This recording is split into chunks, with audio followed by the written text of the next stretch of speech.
गायघाट विधानसभा क्षेत्र में पहली बार आपके प्रत्याशी के रूप में सामने आए गणेश झा अब निर्दलीय प्रत्याशी के रूप में चुनाव लड़ेंगे।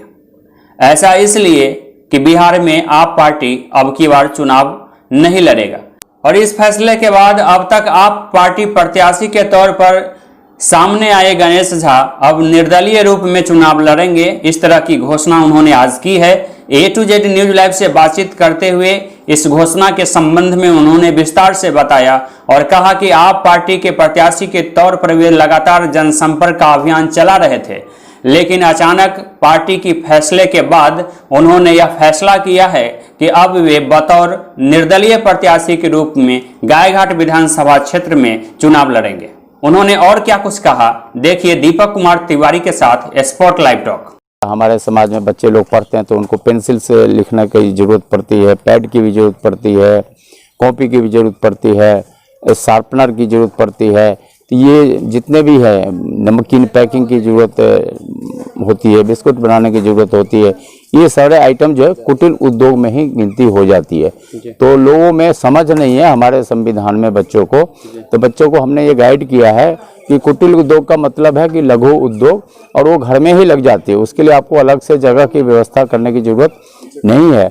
और प्रधानमंत्री का जो प्लान है मुद्रा ऋण जो है उसकी 10 लाख तक की व्यवस्था है, जो कि इजीली बैंक से उपलब्ध होना चाहिए। सिर्फ हमारे बच्चों के पास भारत का आधार कार्ड होना चाहिए और उनका अपना पैन कार्ड होना चाहिए। तो इसी बेस पर उनका एक प्रोजेक्ट रिपोर्ट बना करके अगर वो डिलीवर करते हैं बैंक को, तो बैंक उनको लोन प्रोवाइड करेगी। लेकिन यहाँ पर क्या है कि बच्चे लोग या समाज में शिक्षा के अभाव से बैंक वाले उनको जाने पर मना कर देते कि आप इस लोन के लायक नहीं है। तो उन बच्चों से हम यह आश्वासन दे रहे हैं, उनको वर्ड्स दे रहे हैं कि आप हमारे साथ चलेंगे, बैंक वालों को हम कन्विंस करेंगे, उनको हम समझाएंगे। ये प्रधानमंत्री का योजना है, इसके तरह आपको लघु उद्योग को बढ़ावा दीजिए, जिससे कि हमारे समाज में कई तरह की सुविधाएं होगी। पहली सुविधाएं कि लोग बेरोजगारी से मुक्त हो जाएंगे। दूसरी सुविधाएं कि जो यहाँ बदमाशी है, जिसको करप्शन बोलते हैं, अगर कोई बच्चा कार्यक्रम में अगर समय इतना उसको लग जाता है कि उससे उसको टाइम ही नहीं मिलता है, तो करप्शन खत्म हो जाएगा, बदमाशी खत्म हो जाएगी। तीसरी व्यवस्था ये है कि हम समाज में हर चीज़ का इस्तेमाल तो करते हैं, लेकिन वो वस्तु की पूर्ति कहाँ से होती है, तो बाहर के राज्यों से आती है खरीद के। तो जीएसटी का ये नियम है कि बाहर से जो चीज़ें आती है, भेजने वाले राज्य को 9% मिलता है और रिसीव करने वाले राज्य को 9% जीएसटी का लाभ मिलता है। अगर इस तरह हमारे यहाँ उत्पादन होती है और हमारे यहाँ बिक्री होती है, तो एक तो लोगों को जो वस्तु है उसकी कीमत कम मिलेगा, कम पैसे में चीज़ें मिलेगी और सरकार के खजाने में डबल रेवेन्यू जाएगा। तो इस तरह से हमारे समाज में काफ़ी कल्याण होगा। तो दो मुद्दा जो हमारा बहुत ज़बरदस्त मुद्दा है, जिस पर हमारा समर्थन बहुत जोर शोर से मिल रहा है और सब लोग हमारे साथ हैं। तो सत्ता में जो दल है और जिनकी सरकार रही है, जो पूर्व में विधायक भी रहे हैं, तो उन्होंने भी तो काफी कुछ किया होगा। उनकी कुछ आपको करने की जरूरत महसूस हो रही है? उनकी मेंटेलिटी ऐसा हमने देखा नहीं है और समाज में ऐसी कोई भी सुविधा उन्होंने डिलीवर नहीं की है जो कि हमें देखने को या सुनने को मिल रहा है। उनका सोच ही यहाँ तक नहीं आ पा रहा है। उनकी सोच सिर्फ है कि रोड बनवा देना या रोड में कच्ची पक्की सड़कें बनवा देना, उसी में कमीशन लेना, ये लंद फंद का काम में यहाँ के नेता लोग ज़्यादा है। डेवलपमेंट के ऊपर हमारी सरकार को या हमारे नेता लोग को हमें संतुष्टि नहीं है। दावा तो है कि काफ़ी कुछ विकास किया। दावा करना और प्रैक्टिकल में लोगों से उस चीज़ को दिखाना, जो काम हम करते हैं। अगर आप हेल्दी हैं तो आपके फेस पर दिखेगा कि आप बिल्कुल हेल्दी हैं, और अनहेल्दी हैं तो दिखेगा कि अनहेल्दी हैं। तो वो तो समाज में दिखता है, कहने से और दिखने में बड़ा फर्क है। समाज में कहने से तो लोग कहते हैं हमने बहुत समाज सुधार किया। अब आपने कहा कि आप गायघाट विधानसभा क्षेत्र से जो है इस इलाके का बेटा हैं और इस इलाके को समझा है लोकल होने के नाते, तो गायघाट विधानसभा क्षेत्र में 5 गुण और 5 अवगुण की बात करेंगे तो क्या क्या गिना देंगे आप? देखिए, 5 उपलब्धि में मेरे नज़रों में जो अभी आ रहा है कि यहाँ पर थोड़ी सी बिजली की व्यवस्था में थोड़ी सी सुधार हुई 25%, और लोगों को पानी पीने का जो नल जल का व्यवस्था हुआ है उसमें कुछ सुधार देखने को मिला है। इसके अलावा हमें कोई सुधार यहाँ देखने में नहीं मिला है। न शिक्षा में सुधार दिखा है, न लोगों को किसी तरह की सहूलियत में सुधार। देखिए, रोड की स्थिति ऐसी की ऐसी है, जहाँ चले जाए वहाँ फटाफट पत्थर की तरह आदमी गड्ढे में गिरता है, गाड़ी में चलने लायक व्यवस्था नहीं है। तो ये सब असुविधाएं दिखती। तो उपलब्धियां कुछ नहीं है सत्ता की, वो सब आपको दिख ही रहा है, सारे समाज देख रहे हैं।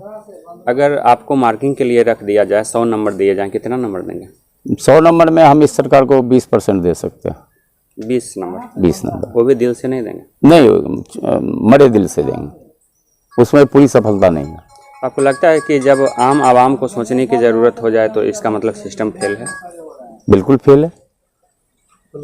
कागजों में सिर्फ है, आप अभी बाढ़ की जो व्यवस्था है इसमें कागजों में बताया जा रहा है कि हमने समाज के लिए इतना हेल्प दिया है, लेकिन हम जिस इलाके में जाते हैं उस इलाके में लोगों का कहना कि 6,000 रुपये की जो राशि है वो कुछ लोगों तक ही पहुंच पाई है। हालांकि 6,000 रुपया जिनका कि काफ़ी संपत्ति बर्बाद हो गई है, उनके लिए 6,000 रुपया एक जीरो वैल्यू का है, लेकिन उसमें भी लोगों का कहना है कि लगभग कुछ परसेंटेज लोगों को ही मिला है, बाकी लोग का उसमें नाम ही नहीं और मिला ही नहीं।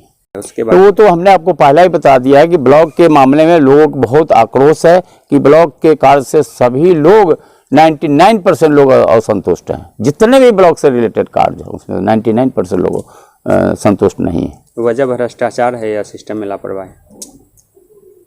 दोनों ही है, दोनों ही है। अगर हमारी सरकार मजबूत है, हमारे नेता ऑनेस्ट हैं, तो जो ब्लॉक के पदाधिकारी है उनमें भय होता है कि हम काम नहीं करेंगे तो जो हमारे यहाँ एमएलए उनके अधीन होता है, हमारा ट्रांसफ़र कर देंगे, हमारी शिकायत जो है विधानसभा तक पहुँचाएंगे। लेकिन यहाँ कोई भय ही नहीं, क्योंकि हमारे नेता ही लोग जो है उसमें लिप्त हैं।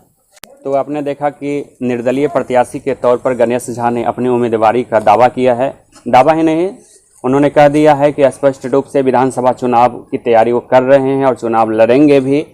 इससे पहले आपको बता दें कि आप प्रत्याशी के तौर पर उन्होंने इलाके में सरगर्मी बढ़ाई थी। राजनीतिक हलके में सरगर्मी उस समय मच गई थी जब अचानक आप पार्टी ने यहाँ उम्मीदवारी के पर्पज से एंट्री की थी। कुछ दिन तक तैयारी चली, फिर बाद में खबर आई कि आप बिहार में चुनाव नहीं लड़ेगी। सस्पेंस हो गया था और इस बीच लोगों की राय बनी, सर्वसम्मति बनी और फिर से निर्दलीय तौर पर गणेश झा चुनावी मैदान में उतरने की पूरी तैयारी में है। नामांकन का पर्चा भी दाखिल करेंगे। अब देखना है कि सत्ता पक्ष के जो उम्मीदवार हैं और विपक्ष की उम्मीदवारी के लिए पहले से यहाँ पर संघर्षरत हैं, उन सब के बीच गणेश झा की कैसी पहचान बनती है और आखिर रिजल्ट क्या बन पाता है। Deepak Kumar Tiwari, A to Z news live, Muzaffarpur, Bihar.